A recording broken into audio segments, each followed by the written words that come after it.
Hello అండి. మీరెప్పుడైనా veg chicken fry try చేశారా లేదో ఒకసారి కామెంట్ చేయండి. నేనైతే అప్పుడప్పుడు ఇలా ట్రై చేసి మా ఇంట్లో డిఫరెంట్‌గా పెడుతూ ఉంటా అనమాట. ఈజీ ప్రాసెస్ అయితే టేస్ట్ కూడా చాలా బావుంటుంది. సేమ్ చికెన్ లాగానే ఉంటుంది టేస్ట్ అయితే.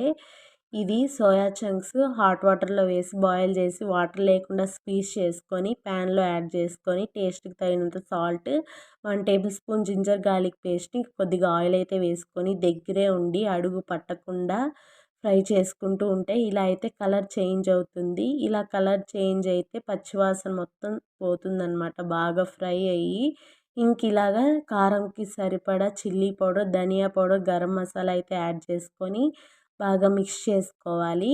స్లిమ్‌లో పెట్టుకొని కొంచెం ఆయిల్ పట్టేటట్టు ఉంటే యాడ్ చేసుకోవచ్చు. నేనైతే వేయలేదనమాట.